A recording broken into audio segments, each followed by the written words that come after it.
Hi, you're listening to What's New Today. This is a kids podcast channel about current events shaping our world. This is Sangeeta, your host from India. Now, usually in every episode, you'll find me chatting with a young child about one new story. But in this episode, we're taking a short break from the theme of news stories. Instead, we're going to be talking about how to write a good story, which could be fiction, which could be non-fiction.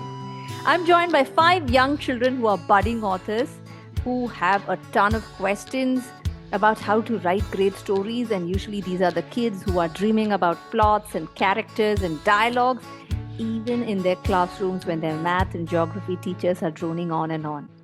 I invited an expert to answer their questions. She is Menaka Raman, an incredibly warm soul who enthusiastically agreed to chatting with these 5 children and answering their questions on how to write a good story. A little bit about Menaka. She's an award-winning children's author. She's published many picture story books for kids and young adults. My personal encounter with one of Menaka's works was when my kids were very young. This is more than a decade ago. It's a book called Gappu Can't Dance.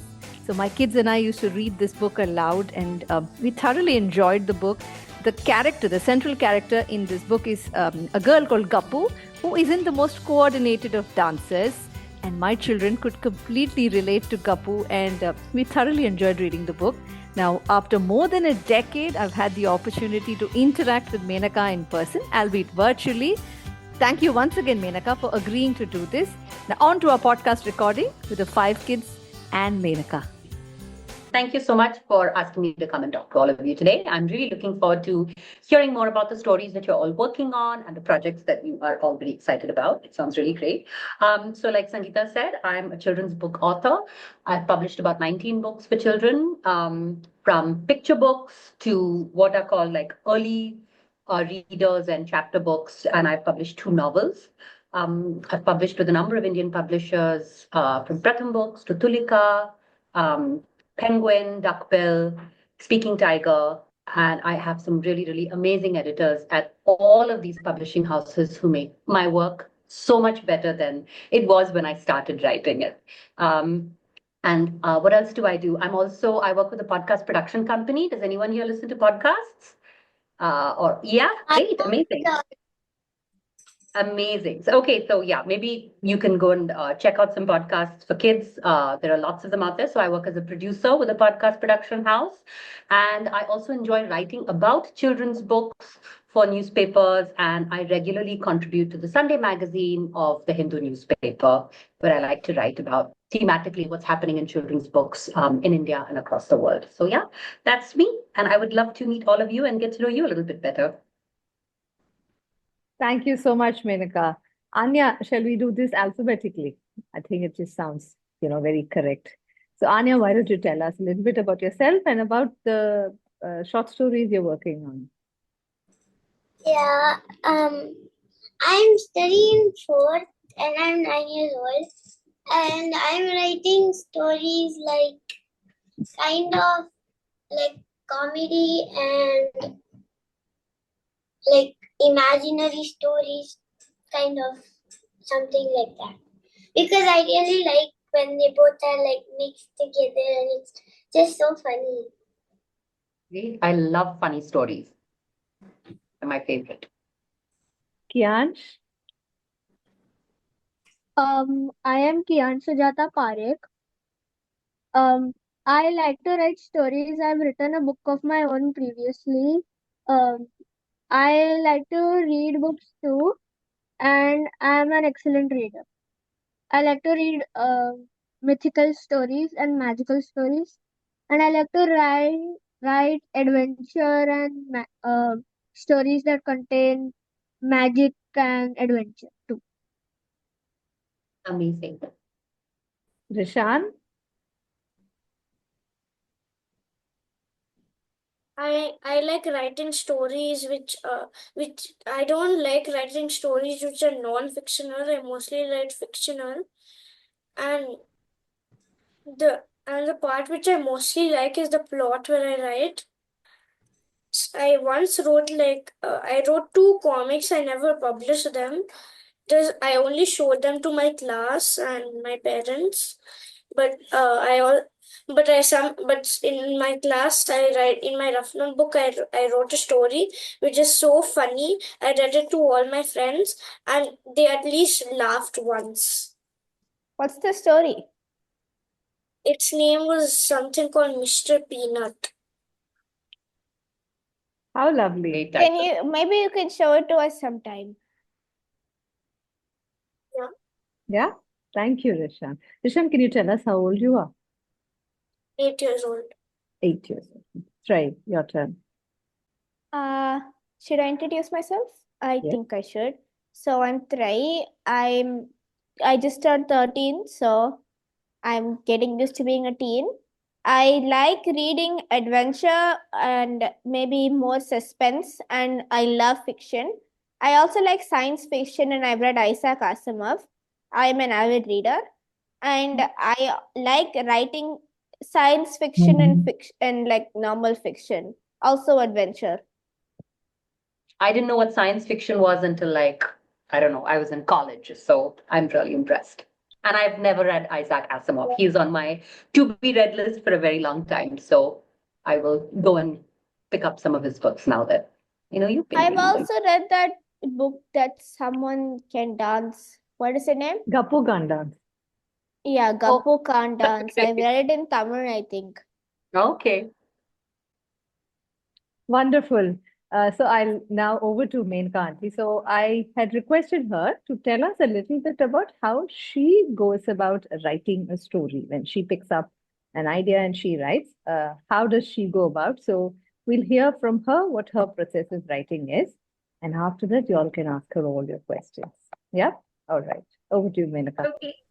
Sure. So Sangeeta had shared 3 questions with me. So I'm going to go by the book and answer them in that order. So it helps me as well. Otherwise, I'll be rambling.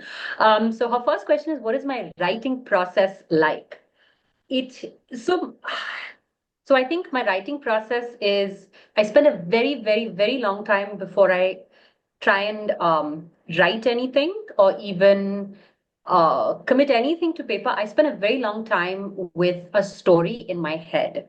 So for the longest time, and that is anywhere, and also depends on deadlines, right? How long I have to write a book. If I have if so, I'll show you these 2 books I wrote, which are novels. I was in commission to write them. So usually in publishing, either a publishing house can come up and ask you as a writer, would you write about this for us?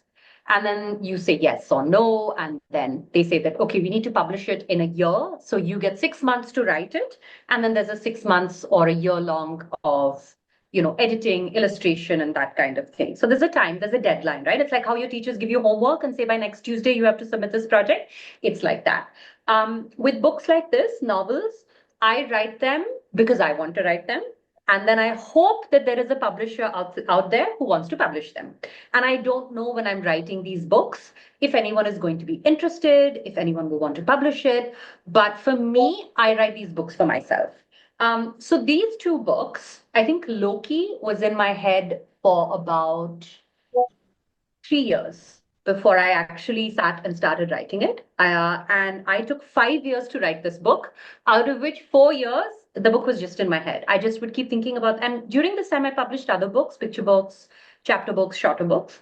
So the biggest part of my writing process is where I'm just with these characters in my head, and it's not all the time, right? It's when I'm walking my dog.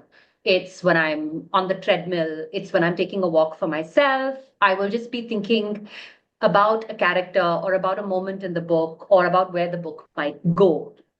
So once I've spent enough time, and I know, so someone mentioned plotting, that they really liked plotting their stories. Was that you, Rishan? You said you really love to plot the story, right? Yeah, I loved it. The plot, my ma'am said the plot was the best part. Yes. So plotting is so important, right? So once I spent enough time with a story in my head, I'm going to show you. I like to plot my stories, and that looks something like this. I don't know. Can you all see what's on this page? Yeah, we can. Okay. I can't read it though. No, you Yeah, don't you have to can't read read it it. because it's very messy. But Okay. what I do is I do what's called a chapter breakdown. So I'll say in just 2, 3 lines, I will say in chapter 1, in 2, 3 lines what is happening in chapter 1, what's happening in chapter 2, and then I'll just plot the whole story out like that from the beginning to the end. And very often some of these things stay in the book and some of these things will change as I write the story. But in my head at that point of time, I'm like, this is the sequence of events. And then sometimes I'll do character sketches. So I'll think about a character and I'll think, this character, how old is this character? What do they look like? What kind of food do they like to eat? What are their pet peeves? What are the things they really love? Who is in their family? What kind of music do they like listening to? What kind of books do they like listening to? What sports do they play? All of these things. Very often, a lot of these things won't make it to the story. There'll be no mention of these things in the story, but they make this character more of a three-dimensional person for me.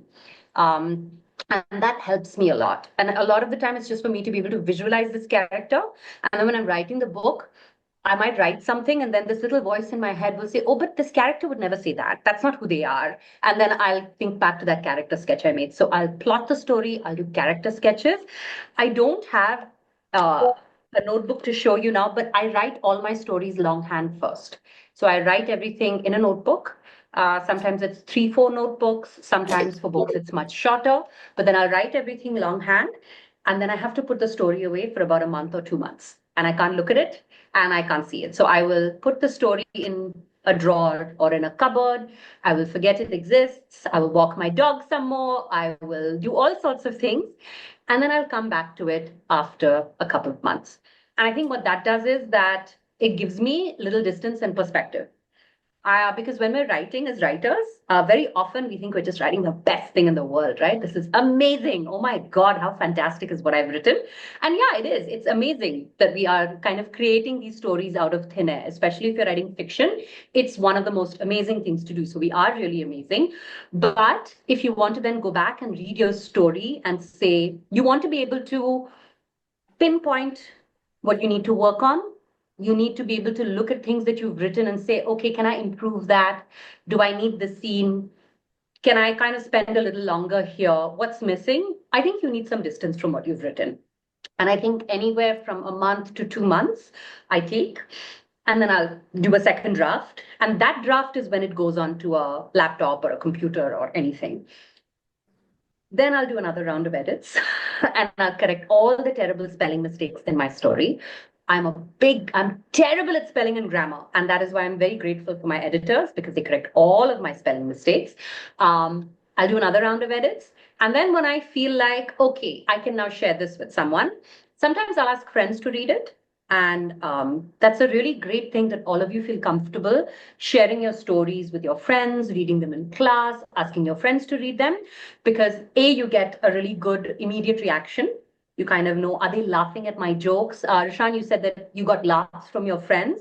That's so great to know if your jokes are working, are they landing? That's fantastic. So I will have a couple of, and then sometimes they'll write back and they will give me their feedback and say, I don't think this is working for me. And I'm not so sure about this character. So my kids also read my stories, and very often my children will come and say to me, your character, this person is really obnoxious. And I can't stand this person in your book. And I think, good, you're getting a reaction. I want some reaction out of my reader, so it's a reaction. So at this stage, usually I take all the feedback and I note it down somewhere. Again, as writers, we don't have to take on board all the feedback we get, right? There is you have to decide for yourself what you think is valid feedback, what you agree with, what you don't agree with. And it's really up to you to kind of take on board what people are saying to you and how you then want to change and edit your story. So it's usually around the 3rd draft or 4th draft that I will then send a book to an editor and keep my fingers and toes crossed that they like it, that they want to read it, and publish it. And then that usually can take anywhere from, the quickest response I've gotten is maybe 3 days. The longest response I've gotten, it's taken like 6 months for someone to get back to me. So that's really how long. Sometimes it can even be longer than that. And then once that happens, then you go into the whole editorial publishing process, which is completely different. But for me, and of course, again, my writing process is very different when I do nonfiction. I haven't written a lot of nonfiction books. I wrote 2 books on ISRO and rocket launches, one called Topi Rockets from Tumba, and this was about the Mangalyaan mission. So they are not really pure nonfiction. They are called faction. So these are nonfiction stories. These are fictional stories which are based on true events. So there's actually a real event happening, and the stories are set in that kind of context. So with both of these stories, I had to do a lot of research. I had to read books. I'll show you what I read. Yeah, so I kind of go out and get myself a lot of reference books. I read extensively through newspaper archives. YouTube is great because there's so much content, interviews, archival information you can find there. So in that case, I'll do all my research. I'll interview people. I'll transcribe all my notes, and that'll be there. And then based on that, there will be some kind of a seed of an idea which comes out. And then I'll know the structure for the book and what story Can I want ask to. a question? Of course, yes. Do you write mostly fiction or faction? So I write mostly fiction. Topi Rockets from Tumba and the Mangalyaan book are the only two kind of non-fiction faction books I've written. Otherwise, what I love doing the most is I like writing fiction because I know that when I write fiction and I'm stuck, I can make up whatever I need to make up, and then I can, the story can proceed. When it's non-fiction and if I'm stuck with my research, I really have to keep at it until I find the answer I'm looking for. And I have to make sure that all my facts are correct. And I have to do, even after I've written the book, there is a lot of fact checking that I have to do because it'll be really terrible if I put something out there which is factually incorrect or has mistakes in it. So that's a really big part of it. And that makes me very stressed. That makes me really, really stressed that I think so. This book, I think even after it got published, the first thing I did was I went and looked at the back and I made sure that I had put the date correctly for the rocket launch. So I get really stressed about things like that. But yeah, that's my writing process. Inspiration for characters in a story. All sorts of places really. Very often, so I have two teenage kids. Very often it's inspiration for characters is someone I like, I've met through them, like in school or someone I know socially. I look at someone. So Loki in Loki Takes Guard. The story came from one of my son's classmates who wanted to play on the school cricket team, but they didn't have a girls' cricket team. And they only had a boys' cricket team. So she actually would go and practice with the boys. And she was in middle school at that time. So it really made me wonder, what is it like to be the only girl who wants to play cricket in your school? And how do you feel about that? So the idea came from there. So very often it's like meeting someone and thinking, oh, that's, is there a story there that's interesting? My election book, How to Win an Election, my kids' school elections were going on, and they came home one day and said there is a smear campaign against one of the candidates. And I thought that was just fascinating that, and they felt very, very strongly about their school elections and the candidates and what they were saying.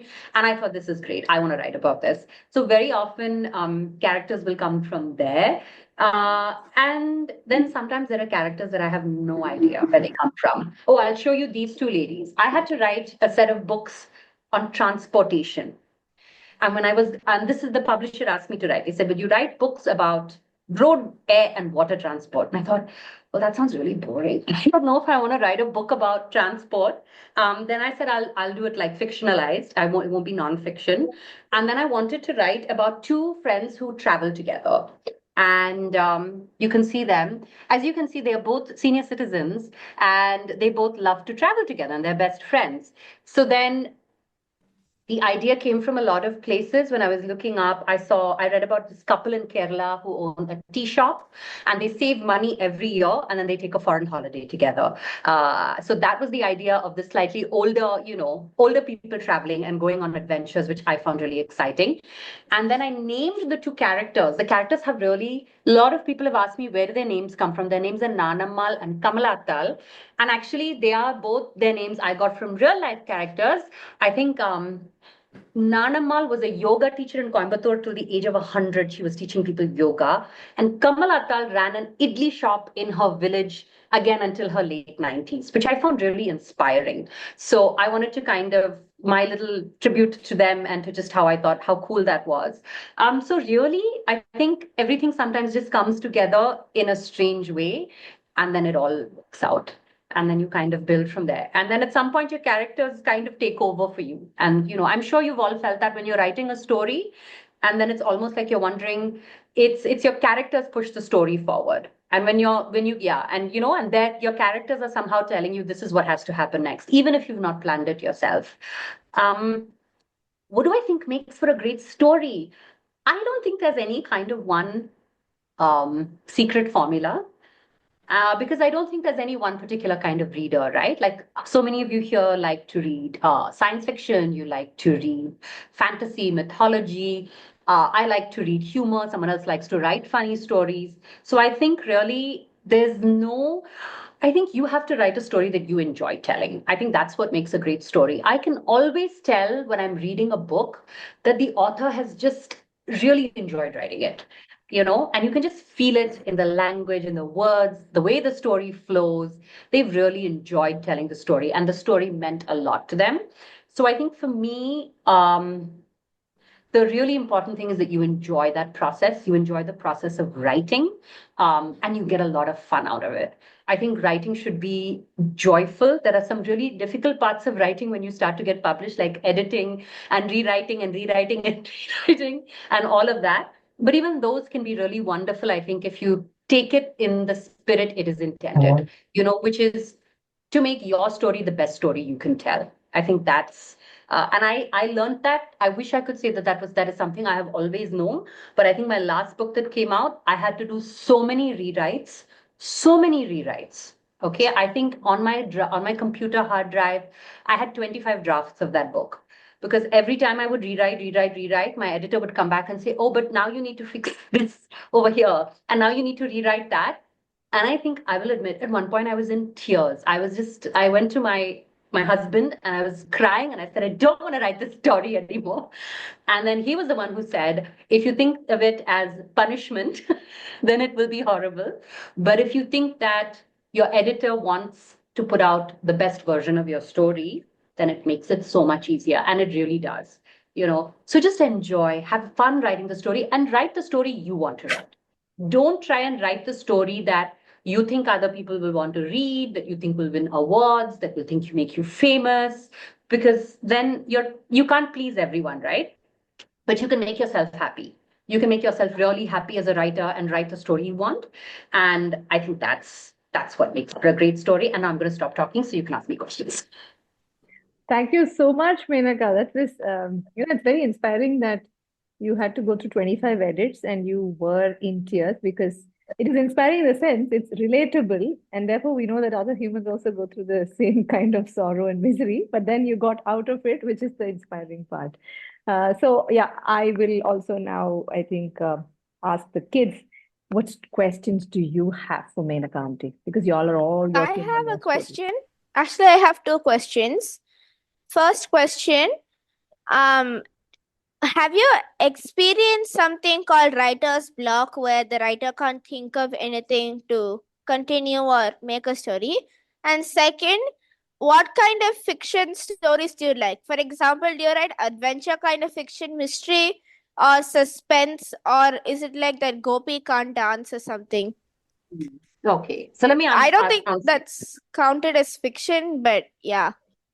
Well, it's a picture book. It's a fiction picture book. So Gappu Khan Dance would be considered fiction. I'll answer your first question about writer's block. And it's interesting because I was just sitting and watching a series of interviews with some authors the other day, and they all were asked to answer the same question, which is how do you face the blank page or even a blank screen, right? And I think that's the most, that can be the scariest and most terrifying thing, is to have a blank page in front of you and think that you have to fill it with words or to be stuck.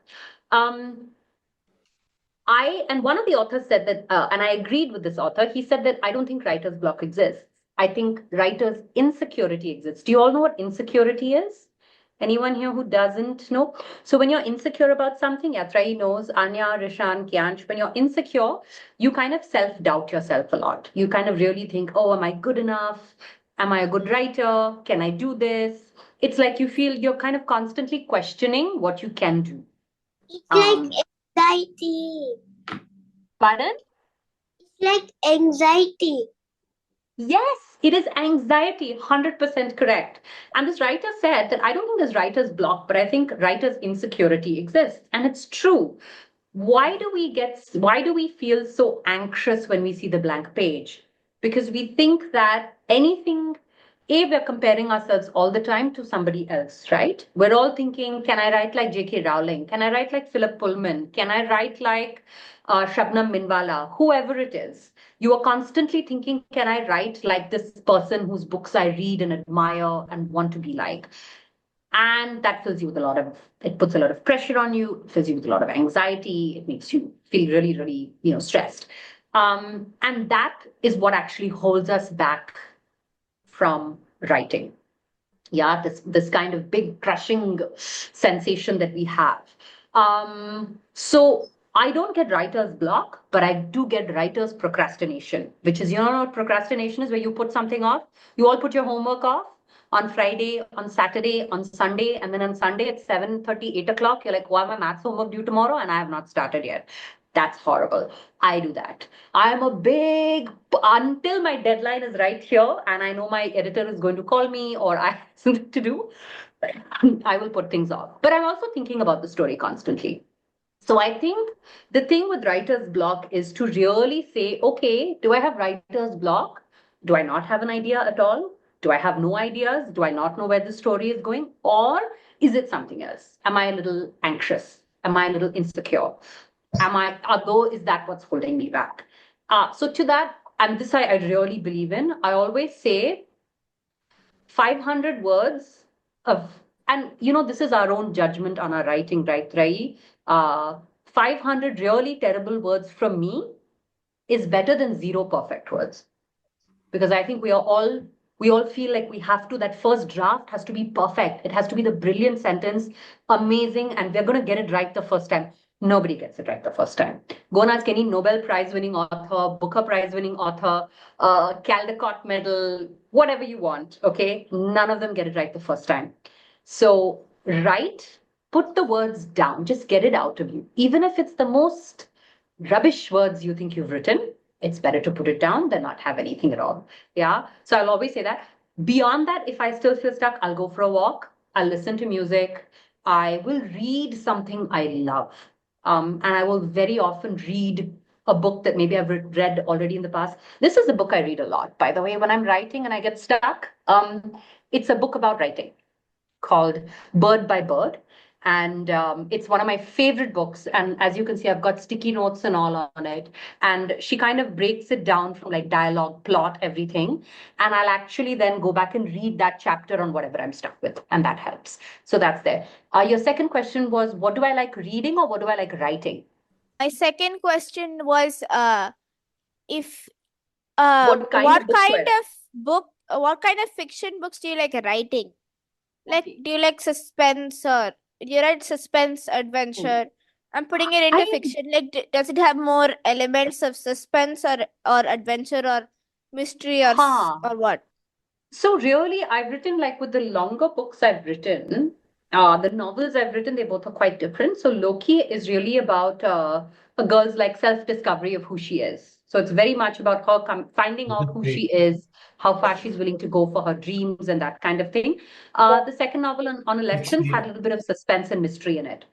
So I always, with the longer books and even with I always want to try writing something new and something I've not attempted before. So that keeps it exciting for me. So actually, the next book I'm trying to write, one of my books I'm commissioned to write is an adventure mystery, which I'm working on right now, and I've never written one before. So that's quite fun for me. And another book that I'm working on or I'm thinking about at this stage is a horror story. And I've not written horror before. I'm very scared of watching horror movies. So it's very interesting that I think I should try and write one. But yeah, so there's no kind of, this is what I like writing, want to write. I think with every book, I want to try something new. Thank you, Menaka. Anya, Rishan, and Kiansh, do you all have questions? Ma'am, I have question. Yes, Anya, go. Okay, it's a very funny question. Does your hand pain when you write? Yeah, it hurts so much. My hand really hurts when I write. And especially because I write longhand, my first draft is always handwritten. So I will have to take a lot of breaks. And then when I do that, when I then transfer it I have to type out the whole story. I just always, every time I do that, I curse myself and I'm like, why? Why can't you just type the story out the first time? Because then my wrist really hurts. You all know when online school, when you were doing so much online school, your wrists would hurt, right? From all the typing and things like that. So yeah, my hands hurt a lot. Night. Then Okay. I get someone to give me a massage. Okay. What is your favorite type of music which calms you down? Oh, what a great question. I love that question. What is my favorite kind of music that calms me down? I like listening to a lot of 90s Tamil music because I grew up in the 90s. So I like listening to a lot of A.R. Rahman and Ilayaraja. And when I go for my walks and I'm trying to think of a story in my head, I don't like to listen to anything then because I just want the story in my head. I also like steal my kids' Spotify playlists because I want to know what they're listening to and I find that very interesting. But the music that calms me down is 90s Tamil music from the movies. Okay. Ma'am, what did you want to be when you were a child? Oh my God. Okay, so when I was a kid, first I thought I wanted to be a writer for the longest time, I think when I was your age. Then I wanted to be a lawyer. Then I wanted to be a social worker. And then I think I wanted to be an engineer. So I wanted to do a whole bunch of things. And then I didn't do any of those things. I became a writer much later in life in my 30s. But yeah, so I thought there was many, many things I wanted. Okay. The last question. Were you a bookworm when you were a child? Yes, 100%. I used to be reading all the time, and I used to either go to my school library or we had a lending library near my house in Madras. And my dad and my mom would take me there on the weekdays. On the way back from school, she would stop, and I would go and, that lending library was like you can borrow as many books as you want, just make sure you return all of them at some point of time. He had a very casual system of lending books. So I would get lots of books, and then on the weekend, my dad would take me back and I would return the books and get more. I was really one of those kids who would read late into the night with the torch on after all the lights had to be switched off because I had to finish the book. And then my mother would invariably come into the room. How many of you do that? And you get scolded by your parents, right? Like, go to bed. Yeah, yes, Anya. Very good, right? Yeah. So I would always be told off. By my parents. Like when I was a kid, and even now, when I travel, I have to carry at least 4 books with me and my Kindle because I'm just like, hey, what if I finish all my books? I need something to read. Or what if I start a book and I don't like it? Then I have to have a backup book. So most of my like the weight in my luggage is just like big books that I like to travel with, which is I should just take my Kindle and not carry so many heavy books with me. But yeah, I was a Me big too, kid. except I don't have a Kindle, so I carry them anyway. Yes, Also, I I know. carry around 2 books to school Oh to wow. read in Okay, the so do van. you read in the I bus? carry Okay. both my Kindle and one book each. I love that. Yes, you all understand what it is like. You But know the that book you have to feels have. more better. The Pardon? Kindle is like the book feels more better. That's true. Yeah, I do like holding on to a book and reading it. Yes. It makes me feel much better. Yeah. And like, how do you decide an appropriate title for your story? I don't know. That's a really good question. Sometimes the title for the story is there from the beginning. I don't know. So you kind of Loki Takes Guard was just the name of the book. I had said that and it stuck throughout. Sometimes, okay, so Topi Rockets from Tumba. I called it that because if you look at there's this really, how many of you seen this really famous photograph of two scientists pushing the nose cone of a rocket on their Yes. bicycle? Have you seen the black and white photo? That's from Tumba in the 60s, right? And actually, that was the image that my editor sent to me. She sent that photo and she sent a link to an article and said, would you be interested in writing a book about this? I had never seen that picture before. And I found it absolutely such a fascinating picture. So when I saw that picture and I saw the topi, I actually thought it looked like a topi dosa. So that was the first thing that I thought of. I thought, and then for me, then I thought, oh, that it looks like a topi dosa, and the story, the name came from there. This book was called Election Fever till the last minute. And then my editor wrote to me and said, another writer who I know, have you all heard of Anushka Ravi Shankar? Has anyone read books by? Yeah. So Anushka, who's the funniest writer, I think, ever, I absolutely adore her. She told my editor, because they are very good friends, she said, Election Fever is a terrible name. You cannot publish the name. And so then my editor wrote to me and said, we have to come up with a new name for your book in 2 days now. You please go and then, of course, that sent me into a massive panic. And again, I felt like crying. And then she sent me a bunch of names. And so, how to win an election. And then my son said a most unreliable guide. And he said, why don't you call it that? So that happens. Sometimes it's collaborative. Sometimes you have a name and it just works out. And then sometimes you have to change things in the last minute and cry a little bit. But I think sometimes the name for the book will come from the story you're writing. I found that. That's where the idea comes from. Ma'am, in Like a I have school library, you can exchange books. And I got a book which was written by Anushka Ravishankar. It's She's like really it's called "I wish you were Okay. here." Like that. okay. I She's have one question now.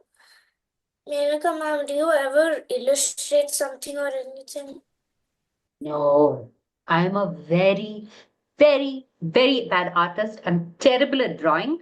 I can do stick figures. That's about it. I cannot draw more than that. And I think we're very lucky that we have some of the world's best illustrators in this country, whether it's Rajiv I, Priya Kurian, Kanato Jimo. We have truly outstanding artists and illustrators, and I leave it to them. And I don't even attempt to do anything like that because I just cannot draw.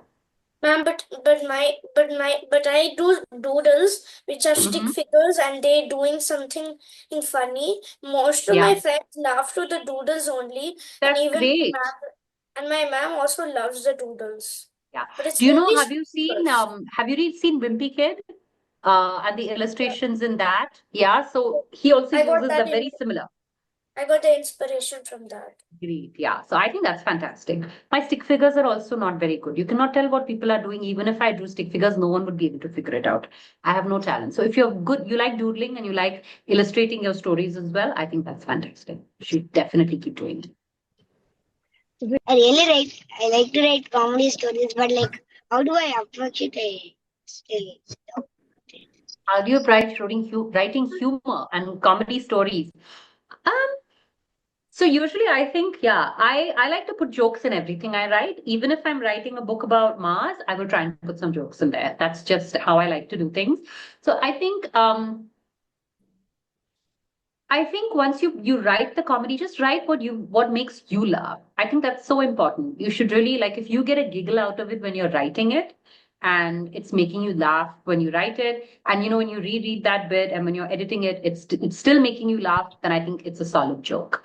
It's always good then to read the funny bits out to family and friends who you trust and who will give you the honest opinion but also be kind about it and see if they're laughing. If they're laughing at the right points, then you're on the right track. I have one more question. Hmm. I don't mostly write the ideation first. I quickly start the story with the characters. I introduce everyone. Then I start thinking a little. I write it down. Then I do all of it. And then when I'm at a dead end, then I think a little more. I don't write it. Then I go. Then I go. But then I go. But then I go on. But Okay.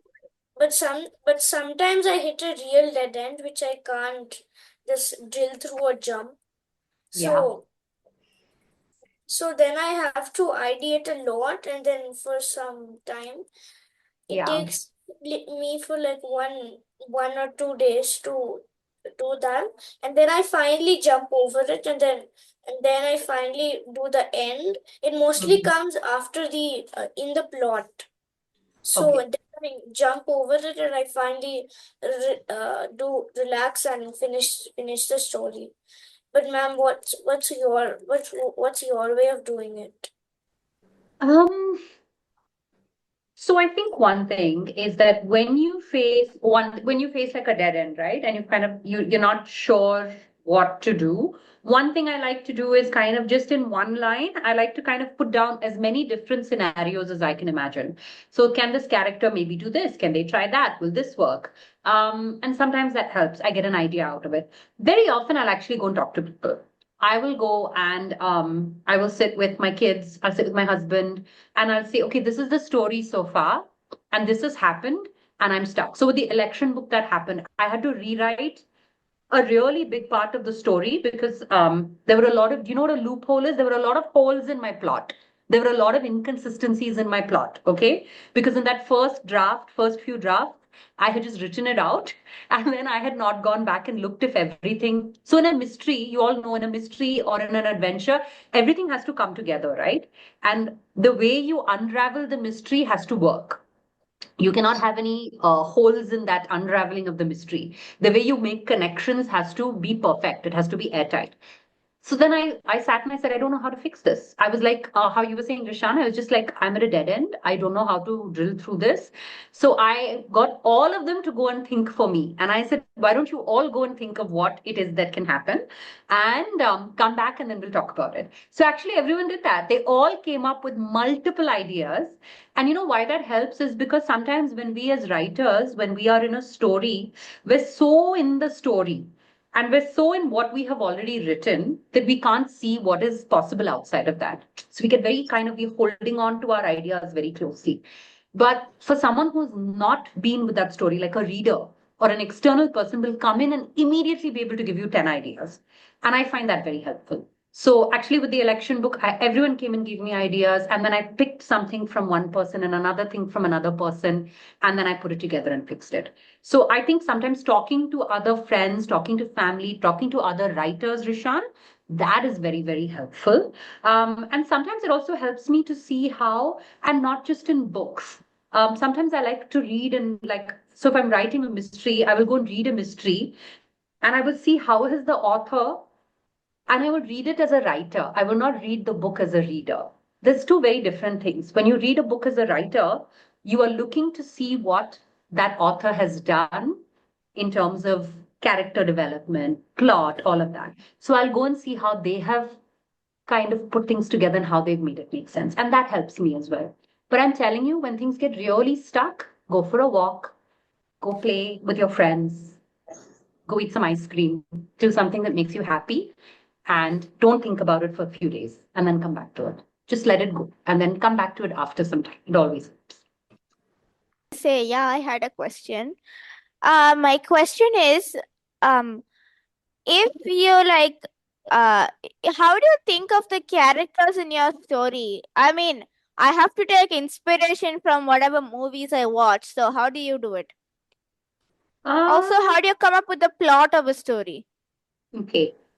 So I think, okay, let me answer the character part first. I think once I know, I'll kind of see your any book will have your main character, and that can be like one person, maybe there are two people, and then you have a supporting cast, right? Of other kind of the secondary level of characters, and then you have all these filler characters, this girl at the bus stop, man at the cake shop, whoever it is, who do something but aren't terribly important. But I think for the main characters, like I said, very often so you all know this, right? As writers, we are always looking at people and kind of storing things about them in our heads somewhere.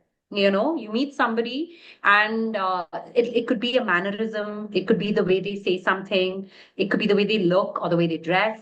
But when we meet people as writers, we're always looking and filing that information away in our heads somewhere. You might not even notice that you're doing that. But when you sit to write, you will kind of pick from all of these little strands to make this character who they are. Um, Very often, my characters are composites of people. They're not. So Loki was this girl I met at a bus stop in school, but she's also really based on my best friend from school who was cricket crazy, who would tell you the statistics of every India Pakistan match from 1972 to 1995. She would just remember them. She had this like amazing memory. She would be able to sit and talk cricket for hours and hours with you. She was so passionate about it. So this character was a little bit of this girl I met, a little bit of that person I met. There's a little bit of my sister in her. And all of it came together to create a very unique person. You should, unless you're writing a biography, you should never base a character on one person you know and make it so obvious that is that person unless you have taken their permission because they won't like it. Okay. Unless, I don't know, there's some very heroic, amazing person and you've portrayed them really well in your book. Because even if you think you have done it very nicely and very fairly, they will come and say, Acha, but I never said that. I wouldn't react like that in this situation, and they will want to really justify. So very often it's little bits of people that I have met. Um, and then it kind of, like I said, you make a character sketch and you give them something new also. You then give new kind of qualities, new aspects of their personality to that person. And I think that's really the way to do it. So always when you're meeting people, always file away interesting things about them, things they said, what kind of shoes they were wearing, all sorts of things will come in really, really handy. So the biggest skill a writer has is not writing, it is observation. How are you looking at the world around you? How are you looking at incidents? What are you remembering? So be very observational when you go out. Um, not that it means don't be in the moment and don't enjoy being with your friends and family and stuff like that, but be observant about what's happening around you. The plot, like I said, there is a seed of an idea. Oh, school elections sound fun. What is it like to play cricket? Uh, what is it like to be a girl who can't dance properly in class? Like, it's the seed of the idea. And then, like I said, I spent so long thinking about um, then kind of building on that. It's like Lego, right? You have all this Lego with you, and you can build anything you want with that Lego. You can make a rocket, you can make a castle, you can do whatever you want. But it's up to you how you fit it together. So it's a lot of that is like trial and error. Oh, can the story go like this? Because somebody else could have written a book about a girl who wants to play cricket and written an entirely different story, right? They would have written something completely different. So I think the plotting part is to really stay in that world with that character. Think about it. Keep thinking of it before you rush to write. And I think the more you think about something and the more you have it in your head, then the writer's block doesn't happen. Then the insecurity doesn't happen because you've spent so long with these people already. Yeah. Okay, thank you. So my question is that what makes a great story? What makes a great story is, oh, I think, and I'd answered this a little bit earlier, is to really write. You have to enjoy writing the story. I think that's the most important thing. Tell the story you want to write. But I think the stories I've enjoyed the most is where I feel like there's some aspect of the story I relate to. Right. Who reads? Try you read science fiction, right? So, or you read fantasy. You all read fantasy. You like reading about magical worlds. Yeah. These are things. Yeah, these are things that what is it about something that's completely made up that you are able to buy into? That you read about something set on a planet somewhere that doesn't exist with an entirely different species or a race of people. But it's like watching Avatar, right? You've all seen Avatar. Um, it's like, why are we so invested in this movie about really tall blue people? Okay, we shouldn't be, but it's in the storytelling. So I think it's like, even if you're telling a story about 7 foot tall blue people on a magical planet that doesn't really exist, you have to make it convincing. So I think the best stories are the stories in which an author can convince you that this is possible, that this is happening, that it's real, and where you are so kind of drawn into that world and you are so invested in those characters. I think for me, that's what I always really enjoy, is kind of getting pulled into. But as a writer, what makes a good story is the story that you want to tell, that you tell with conviction, with honesty. I think stories have to be honest. I can always tell there are some books I'm reading where I'm like, why is this not working for me? And there's always something I feel a little off. Whereas the stories writers tell with a lot of honesty, I really, really react well to that. Thank you. Okay. Yes, I think Avatar is something we've all bought into. 7 foot Yeah. blue people with great powers. Yes. What kind of story types would you hate to write? Like science fiction or like realistic fiction, something like that. Oh, What I do don't you think. hate writing? What do I dislike writing?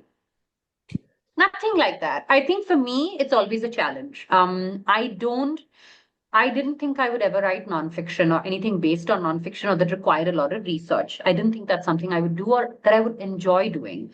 But actually, once I got into that whole space and you go down those rabbit holes and you talk to people who are very passionate. So for the Mars book, I interviewed lot of retired ISRO scientists who had worked on Mangalyaan, Chandrayaan, who had been with ISRO for 40 years, who'd been with ISRO from the start in 1963 or whatever. I mean, it was insane. And I think when you talk to people like that who have committed their life to science and who have committed their life to space exploration, research, it is so inspiring. So for me, that was this thing that I really, really enjoyed and I learned I like doing. I love talking to them. So I don't think there's ever going to be anything that I don't like doing. I also have a very bad personality habit where if someone says, "Can you do this?" and if I've never done it, I'll say, "Sure, of course I can do it," and I'll try doing it. So, which is why I'm trying to write a horror story. I've never written one. I don't like horror. I'm terrified by horror, but I still think I can write a book like that. So I think I will try everything. Now I'd like to ask, like, when we start imagining it, like, I sometimes my imagination gets unlimited. Like, how do we like stop it? Like when you Don't. Why would you want to stop your imagination? Don't do that at all. Just let it run riot. Let it run in whatever direction it wants to go in. And see, there's this really great saying which is write hot, edit cold.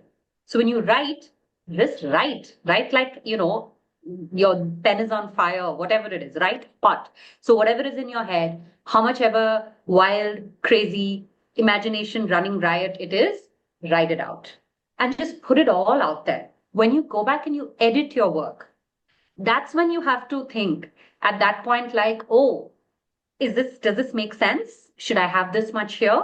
Should I pull back here? Do I need this scene? That's when you become a little more pragmatic and a little more rational. But it's amazing to have a wild imagination and don't ever try and stop yourself from it. Just let it loose. Maya, one question. Which type of stories do you mostly write? Like character versus society, or like 3 or 2 characters versus the whole society, or one character going solo on society, or the whole, or one character versus another character, or 3 characters versus one character, or something like that.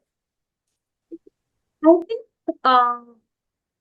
I don't think they're all very different books, but I think all of my characters are either trying to understand, they're trying to kind of understand why they can't do so. Like, they're very difficult children in that sense, the children I write about, is because they're not the kind of kids who listened and do what they're told.